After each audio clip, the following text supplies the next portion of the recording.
Welcome students, मैं जितेंद्र तिवारी आप सबका फिर से स्वागत करता हूं मेरे इस यूट्यूब चैनल पे जिसका नाम है कोई डाउट, जिसका इकलौता मकसद है आप सबके सभी डाउट्स को क्लियर करना।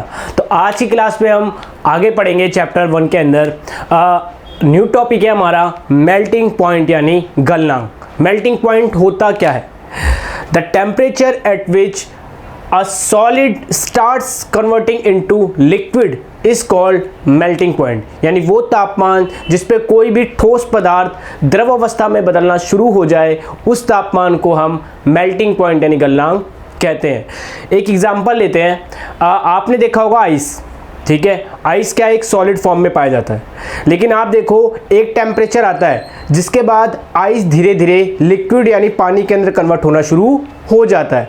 तो ऐसा तो नहीं है हर बारी कभी भी कन्वर्ट होना शुरू हो जाएगा, नहीं। जब हम फ्रिज में रखते हैं जब तो नहीं कन्वर्ट होता, जब हम उसे फ्रिज से बाहर निकालते हैं जब भी वो कन्वर्ट होता है। यानी एक फिक्स उसका टेम्परेचर है कि उस टेम्परेचर पे वो पहुंच गया तो वो लिक्विड में कन्वर्ट होना शुरू हो जाएगा। तो वो टेम्परेचर जिस पे कोई भी सॉलिड एक लिक्विड फॉर्म में कन्वर्ट होना शुरू हो जाए उस टेम्परेचर को, उस तापमान को हम उस सॉलिड का मेल्टिंग पॉइंट यानी गलनांक कहते हैं। आई होप आप लोगों को समझ में आया होगा। जो आइस है उसका मेल्टिंग पॉइंट यानी गलनांक होता है 0 डिग्री सेल्सियस और 273 केल्विन। ये मेल्टिंग पॉइंट है आइस का, यानी बर्फ का गलनांक है। 0 डिग्री सेल्सियस पे जो बर्फ है वो लिक्विड यानी द्रव में कन्वर्ट होना शुरू हो जाती है। अगर इसको केल्विन में लिखा जाए तो 273 केल्विन इसे हम लिख सकते हैं। केल्विन भी और डिग्री सेल्सियस दोनों टेम्परेचर की यूनिट है, अलग अलग मेजरमेंट है मेज़र करने की। ये दोनों कैसे एक दूसरे से रिलेटेड है वो हम नेक्स्ट क्लास में पढ़ेंगे। आज सिर्फ हम मोटा मोटा इसके बारे में पढ़ रहे हैं। आई होप आप लोगों को समझ में आया होगा। जैसे मेल्टिंग पॉइंट होता है ऐसे ही होता है बॉइलिंग पॉइंट यानी क्वथनांक। तो क्वथनांक क्या होता है? The temperature at which a liquid start converting into gaseous state is called its boiling point. यानी वो तापमान जिस पे कोई भी द्रव वाली वस्तु किसी गैस स्टेट में, गैस माध्यम के अंदर कन्वर्ट होना शुरू हो जाए उस तापमान को हम उसका बॉइलिंग पॉइंट यानी क्वथनांक कहते हैं। फॉर एग्जाम्पल आपने पानी देखा होगा। पानी क्या है? लिक्विड फॉर्म है, ठीक है। जब हम उसे गर्म करते हैं, बॉईल करते हैं तो एक टाइम ऐसा आता है कि वो गैस में कन्वर्ट होना शुरू हो जाती है। देखते हो ना, वो भाप बनना शुरू हो जाती है। तो वही टेम्परेचर जिस पे कोई लिक्विड यानी द्रव वाली वस्तु गैस यानी गैस वाली वस्तु में कन्वर्ट होना शुरू हो जाए उस टेम्परेचर को हम बॉइलिंग पॉइंट यानी क्वथनांक कहते हैं। जो हर लिक्विड का अलग अलग होता है। ये पानी का जो बॉइलिंग पॉइंट है, क्वथनांक है, वो होता है 100 डिग्री सेल्सियस। यानी 100 डिग्री सेल्सियस पे जो पानी है वो गैस में कन्वर्ट होना शुरू हो जाता है। अगर मैं इसे केल्विन में लिखूं तो होता है 373 केल्विन। आई होप आप लोगों को समझ में आया होगा कि व्हाट इज बॉइलिंग पॉइंट यानी क्वथनांक किसे कहते हैं। अब इन्हीं के ऊपर एक मोस्ट इंपॉर्टेंट क्वेश्चन आता है, ठीक है, कि जब भी स्टेट चेंज हो रहा हो, स्टेट चेंज मतलब अवस्था में परिवर्तन आ रहा हो, मींस कोई सॉलिड लिक्विड में बदल रहा हो या लिक्विड गैस में बदल रहा हो, तो जब भी कोई स्टेट चेंज होता है मतलब अवस्था बदलती है तो जो टेम्परेचर है वो चेंज नहीं होता।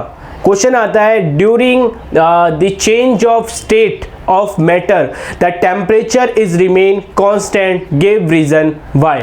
मतलब जब भी किसी वस्तु का अवस्था में परिवर्तन हो रहा हो तो तापमान हमेशा स्थिर रहता है, वो कभी भी बदलता नहीं है। तो क्वेश्चन आता है क्यों, ऐसा क्यों होता है? मैं एग्जांपल के जरिए समझाता हूँ। जैसे कि मैंने ये बर्नर बनाया, ठीक है, और मैंने क्या करा, इसके अंदर पानी है और मैंने यहाँ पे एक थर्मामीटर लगा दिया। ये एक थर्मामीटर है, ठीक है।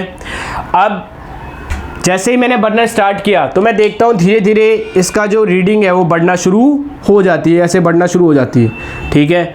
और जैसे ही ये बढ़ते बढ़ते 100 पे पहुँच जाती है, ठीक है, तो जो लिक्विड है वो गैस में कन्वर्ट होना शुरू हो जाता है। ये गैस में कन्वर्ट होना शुरू हो गया, ठीक है। तो मैं क्या देखता हूँ कि ये टेम्परेचर की रीडिंग नहीं बढ़ रही है। मैं उसको हीट तो कर रहा हूँ, तो जब मैं उसे गर्म कर रहा हूँ तो इसकी रीडिंग बढ़नी चाहिए, 100 से आगे जाना चाहिए, 101, 102 जाना चाहिए, बट ये नहीं जा रहा है। ठीक है, तो वही क्वेश्चन है कि ये क्यों नहीं जा रहा है। ऐसा इसलिए होता है, the energy we given to the matter is used by the matter to change its state by overcoming the force of attraction between the particle of matter। सरल शब्दों में कहूँ तो जो भी मैं उसको एनर्जी दे रहा हूँ, ठीक है, जो भी मैं उससे ऊर्जा दे रहा हूँ, वो क्या करता है, जो ये लिक्विड है इसके अंदर पार्टिकल्स होंगे बहुत सारे ऐसे करके, ठीक है, और ये जो पार्टिकल है ये एक दूसरे को अट्रैक्ट करते हैं, मैंने पढ़ाया था, एक दूसरे को आकर्षित करते हैं, तो एक दूसरे से जुड़े हुए होते हैं और एक दूसरे से दूर जाना नहीं चाहते। तो मैं जो एनर्जी दे रहा हूँ, क्या करता है लिक्विड, उस एनर्जी का इस्तेमाल करके इनके बीच में जो फोर्स है, इनके बीच में जो अट्रैक्शन फोर्स है, आकर्षण बल है इनके बीच में, उसको ओवरकम करता है, मतलब उसको तोड़ देता है और अपनी स्टेट को सॉलिड से गैस में कन्वर्ट कर देता है। तो जो मैं उसको एनर्जी दे रहा हूँ, उस एनर्जी का इस्तेमाल वो अपनी अवस्था को परिवर्तित करने में इस्तेमाल करता है। इसलिए जो रीडिंग है, जो कांस्टेंट है, जो टेम्परेचर है, वो हमेशा सेम रहता है, कभी भी बदलता नहीं है। आई होप आप लोगों को समझ में आया होगा। एक बार मैं इसका आंसर डिक्टेट कर देता हूँ। Because the energy is used by the matter to change its state by overcoming the force of attraction between the particle of matter। जो भी ऊर्जा वस्तु को दी जा रही है, पदार्थ को दी जा रही है, वो उस ऊर्जा का इस्तेमाल अपनी अवस्था को परिवर्तित करने में करता है और अपने कणों के बीच में जो आकर्षण बल होता है उसको तोड़ने में करता है। इसलिए जो तापमान है, जो थर्मामीटर है, उसकी रीडिंग कभी भी बढ़ती नहीं है। आई होप आप लोगों को समझ में आया होगा। आज का लास्ट टॉपिक है सब्लिमेशन। व्हाट इज सब्लिमेशन, यानी ऊर्ध्वपातन क्या है। एक मैं आपको डायग्राम के जरिए बताता हूँ, ठीक है। हमें पता है कि कोई भी जो सॉलिड है, मतलब ठोस वस्तु है, वो चेंज होती है जब भी मैं उसको हीट करूँ, यानी गर्म करूँ, तो वो लिक्विड में बदल जाता है ना, यानी द्रव में बदल जाता है। और जब मैं लिक्विड को हीट करूं, यानी गर्म करूं, तो वो गैस में बदल जाता है, ठीक है। और ठीक इसका उल्टा होता है, अगर मैं गैस को ठंडा करूं, कूल करूं, तो वो वापस लिक्विड में चेंज हो जाता है। और अगर लिक्विड को मैं वापस ठंडा करूं, कूल करूं, तो वापस सॉलिड में कन्वर्ट हो जाता है। जैसा कि हम पानी के साथ देखते हैं, बर्फ़ होती है, आइस। बर्फ़ को अगर मैं क्या कहते हैं, हीट करता हूँ, गर्म करता हूँ, तो क्या होती है, वाटर में कन्वर्ट हो जाती है, पानी में। और पानी को जब मैं हीट करता हूँ तो वो वेपर में, वाटर वेपर यानी कि जो जल वाष्प है उसके अंदर कन्वर्ट हो जाते हैं, है ना। हीट करने पे, हीट मीन्स गर्म करना, तो मैं गर्म दोबारा लिख नहीं रहा हूँ, ठीक है। और अगर मैं उल्टा करूँ, जो वाटर वेपर है उनको अगर मैं ठंडा करूँ तो वो वापस पानी में बदल जाते हैं, ठीक है। और अगर पानी को वापस ठंडा करूँ तो वापस बर्फ़ में बदल जाते हैं। तो आई होप आपको ये डायग्राम समझ में आया होगा। तो आप देख रहे हैं कि कोई भी जो सॉलिड होता है, पहले वो लिक्विड में बदलेगा और उसके बाद ही वो गैस में बदलेगा, ठीक है। बट कभी कभार ऐसा नहीं होता है, एक डायरेक्ट प्रोसेस भी होता है जिसके लिए हम वर्ड यूज करते हैं सब्लिमेशन, जिसे हिंदी में कहते हैं ऊर्ध्वपातन। What is ऊर्ध्वपातन? ऊर्ध्वपातन क्या होता है?